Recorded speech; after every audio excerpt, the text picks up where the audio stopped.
A big advantage for Miami in the Fiesta Bowl. Ole Miss's coaching staff is in complete chaos.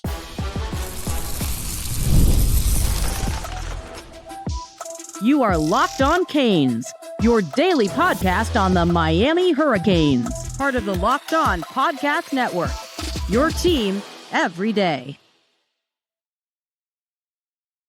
I am Alex Donno, University of Miami alumnus, co-host of Locked On ACC and host of Postgame on the Hurricanes Radio Network. And thank you so much to the everydayers for making Locked On Canes your first listen. We're available free wherever you get your podcasts. We're free on YouTube. We're part of the #1 Locked On Podcast Network, your team every day.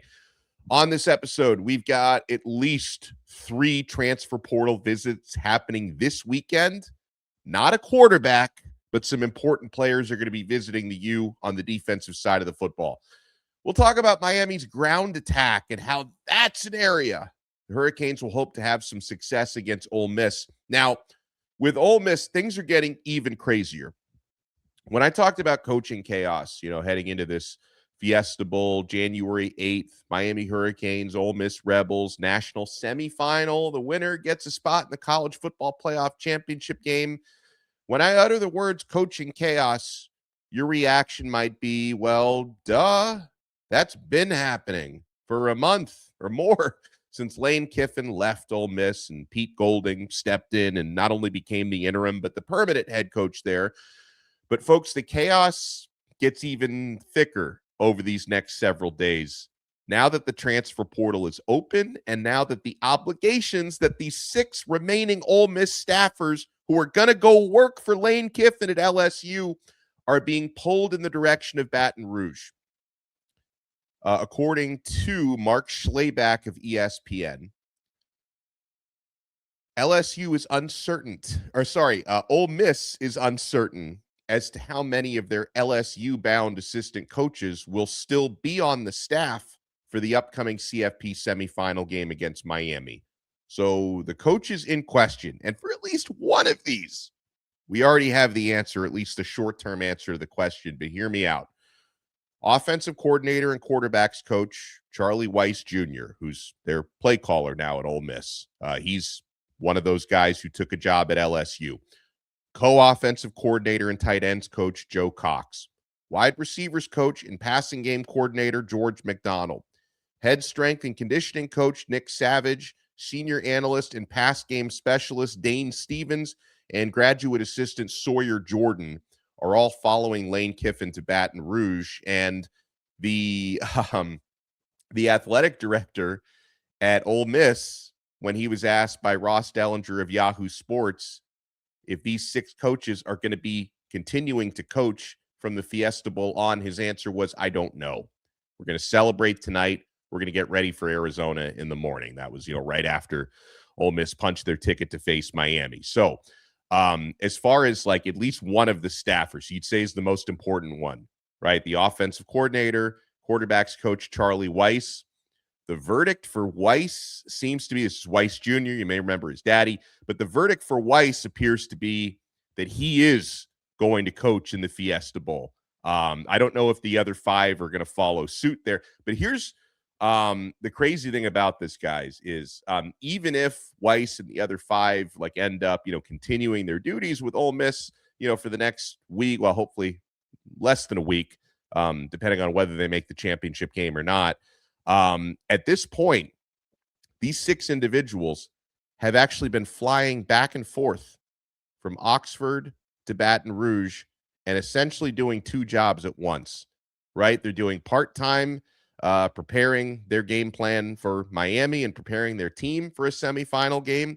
And then they're also joining Kiffin at times in Baton Rouge to prepare LSU's offseason and transfer portal strategy. Portal, as we all know, just opened yesterday. So whether or not these 6 gentlemen are still going to be coaching for Ole Miss or not, they're being stretched extremely thin. They're essentially doing 2 jobs at once, which is crazy. Now, let me be fully fair to the Ole Miss Rebels.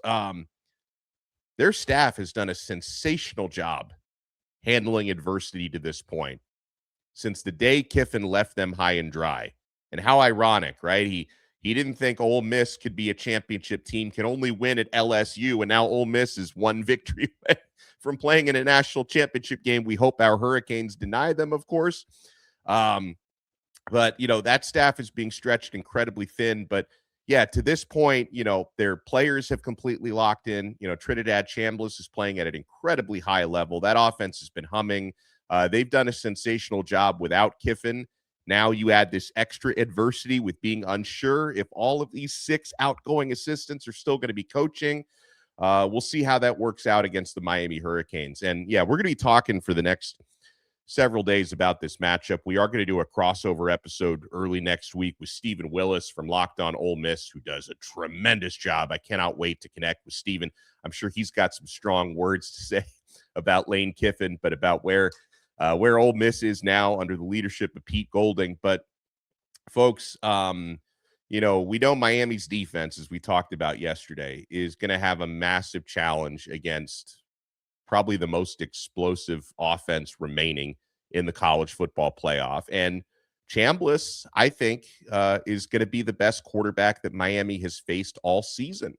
Now, Miami's defense under the leadership of Corey Heatherman has made a habit out of basically making opposing quarterbacks have their worst game of the season. That's something Miami has accomplished throughout the year, most recently with Julian Sayin and Marcel Reed before him. Miami's defense has been locked into the playoffs. This is going to be a huge challenge, but an opportunity for Miami. If the Hurricanes can sustain drives, if they can control the time of possession and, of course, control that line of scrimmage on both sides, you can keep that dangerous offense off the field. Now, here's an area that Miami can attack. Now, Ole Miss, I would say, has the worst defense remaining in the college football playoff, and their rushing defense appears to be the softest spot there.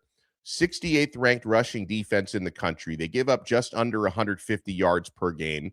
In the playoffs so far, Miami has averaged over 150 yards per game, with the banner outing being the 172 yards that Mark Fletcher put up against Texas A&M in the opening round. He had another really solid game against Ohio State. So this seems to be a defense that Miami is going to be able to run against, okay, with Fletcher. Marty Brown had a big fourth quarter against Ohio State. We still haven't really seen Gerard Pringle catch fire yet, but I think this is going to be a game where Pringle, being the speed guy, is going to have more space and more opportunities to create plays on the ground. And if you can run the football, yeah, you can control that time of possession and keep Trinidad Chambliss off the field as much as possible. And then you also give yourselves an opportunity for some offensive balance. Ole Miss they're better against the pass than they are against the run, but they're not great there. I think Malachi Toney is going to have more space to catch passes in this game. And I think Miami's going to be able to spread it out a little bit more. But yeah, again, the emphasis defensively, I think, is going to be containing Chambliss, because Chambliss makes his best and most impactful plays when he's able to extend plays and make off-schedule throws. So Miami's going to try to keep him contained. Transfer portal is open. It's Saturday morning now, and Miami's got a few visits planned already this weekend. You want to keep it locked right here, as we're going to talk about a former Florida Gator who's going to be visiting, maybe reunite with his former defensive backs coach. Top linebacker in the transfer portal is visiting, and a really good edge rusher. You want to keep it locked right here. We're not done yet on Locked On Canes. Guys, let's talk about something that most men don't bring up, but absolutely should. Stress from work, money, life. It doesn't just switch off at night. And when it shows up at the worst possible time, Rugiet Ready is designed to help you take back control. Rugiet Ready is a next-generation prescription treatment created to support both the brain and the body so you can feel present, confident, and ready when the moment matters. Rugiet Ready combines 3 clinically proven ingredients in 1 mint that dissolves under your tongue so it absorbs fast. You connect with a board-certified doctor online, and everything ships discreetly to your door. Folks, most men are ready in about 15 minutes on average, so you can stay present, confident, and in control when that moment is right with Rugiet. If you've been thinking about taking the next step, now is the time. Head to rugiet.com/lockedoncollege. That's RUGIET.com/lockedoncollege to get 15% off your order for a limited time. Rugiet Ready. Feel present, feel confident, and feel ready. We're also proudly brought to you by FanDuel. Fridays always feel different during basketball season. I hope you guys had a great happy hour yesterday. We got another one coming up this week. FanDuel is making them even better because every Friday night before the games tip off, FanDuel gives fans a new way to kick off the weekend with NBA Happy Hour. NBA Happy Hour is your official pregame, a limited time window where special offers drop right inside the FanDuel app before the action starts. It's from 6 to 7:30 Eastern. It's become appointment viewing with NBA Happy Hour. Opening the FanDuel app during happy hour always brings something new, boosts, bonuses, and surprises. It adds extra energy to Friday night basketball without overthinking it. So before tip-off, check out the FanDuel app and see what's dropping during NBA Happy Hour every Friday from 6 to 7:30 p.m. Eastern. A little basketball, a little action, and a whole lot of Friday energy. That's NBA Happy Hour only on FanDuel, the official sportsbook partner of the NBA. Thank you so much for making Locked On Canes your first listen. For the everydayers, make sure you check out the Everydayer Club All Access tier. Click the link in the show notes below, or lockedoncanes.supercast.com is how you find us. Okay, so one area that's been relatively quiet so far when it comes to transfer portal visits has been quarterback.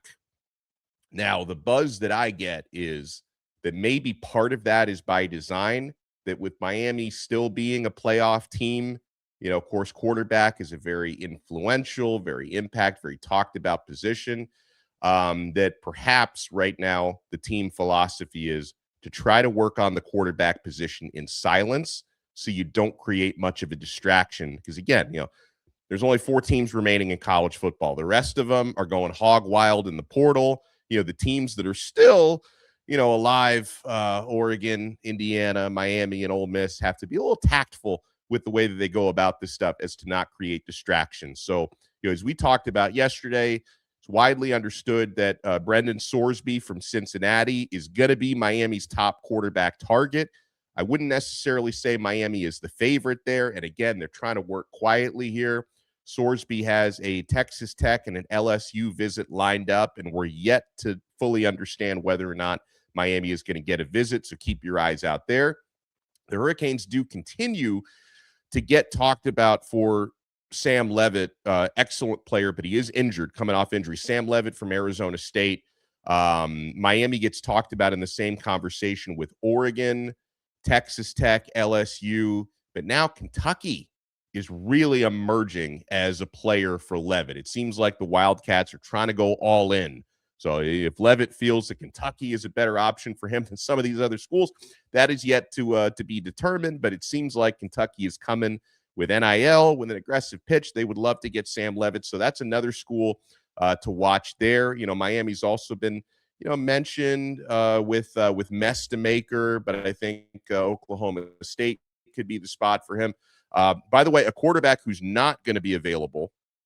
And, for those who listen to Locked On Canes, you shouldn't be surprised because CJ Bailey, I said it once Dave Doran decided to stay at NC State. I thought there was a good chance they can hold on to CJ Bailey. I feel that Bailey is very loyal to that program, and he's loyal to Dave Doran because Doran was like really the first guy at a major program to recruit him. So I thought there'd be a loyalty factor there. And CJ Bailey has confirmed he is staying at NC State. So the South Florida native is apparently not going to be an option for Miami. So you cross him off your list. So the quarterback stuff is going to become more clear in time. And, hopefully Miami keeps winning playoff games. You're going to have to be turning quarterbacks away, I would imagine. But players who are visiting, I'm excited about this. Number 1 transfer linebacker, Rasheem Biles out of Pittsburgh. He comes off a 101 tackle season, 17 tackles for loss, 4.5 sacks, 6 pass deflections, and 2 interceptions. He's 6'1", 220 pounds. And you guys know, the Pitt Panthers, an okay program, but what they do well, what Pat Narduzzi recruits and develops very well are linebackers. And Rasheem Biles is one of those great players to recently come through. Part of that unit they refer to as the Sharks, the excellent linebacker core at Pitt. There's a reason why, Biles is one of the top players available in the transfer portal. And it looks like Miami's got a really good shot here. He's going to be visiting Miami today. Now, Biles is he's a native of Columbus, Ohio, and I think he's going to give a visit to the hometown Buckeyes after he visits Miami, but hopefully Miami gives him a lot to think about on that visit this weekend. Another important defensive player visiting is Sharif Denson out of Florida, who could potentially be the Keontae Scott replacement at nickel. Is a very fine player. He's got 1 year of eligibility left. Now, there's Miami connections galore, right? I remember a few years ago when Denson was coming out of high school, Miami recruited him heavily. Miami made a push to try to flip him at the last minute before he ultimately locked in with Florida. And 2 seasons ago, Sharif Denson had an awesome year with Will Harris as his defensive backs coach. And he and Coach Harris, who's now at Miami, have a really strong relationship. So this past year without Harris, Denson started 11 of 12 games. He had 53 tackles, 2 TFL, a pass deflection. The previous year under Harris, a little younger, he started 6 games, had 37 tackles, 5 TFL, 2 sacks, an interception, and 2 pass deflections. He's 5'11", 170 pounds. Again, I expect him to probably play nickel, and the reunion with Will Harris is something to look out for. Ever since Denson was reportedly entering the transfer portal, Miami has been a team that's been talked about. And a big-time defensive end. Smaller school guy, but I think it's going to be a big-time breakout at the P4 level this year. Antonio O'Berry. He's a defensive end from Gardner-Webb. He recently visited Ohio State, and then he was supposed to visit West Virginia right after Ohio State, but Miami got in the mix here. He canceled his trip to Morgantown, and he's visiting Miami this weekend instead. This player in, let's see, where are the 2025 stats? 52 tackles, 10.5 TFL, 4.5 sacks this past year. Recorded 5 sacks in 2024. He's big, 6'6". He's big and long and lanky, 6'6", 240 pound. Antonio O'Berry is someone who could end up being a breakout Power 4 star after playing at smaller schools the last couple of years. So those are the visits that we're looking out for this weekend. And we'll keep our eyes on other potential spots. You guys know that Coy Parrish, the big-time safety out of Minnesota who's in the transfer portal, you'd love to see him follow Corey Heatherman to Miami. We'll be keeping our eyes out on him and some of these other top players. Make sure you smash that like button and subscribe. And thank you so much for making Locked On Canes your first listen and your first watch. I'm going to be back in the United States in a couple days. Some people are excited for my return. Others are saying, stay longer. Miami keeps winning while you're out of the country. Like, people have petitioned for me to stay out of the country till at least January 21st, the day after the title game. But you guys got to send me money. Like, I need you to send me money to make that happen because I'm running out of cash.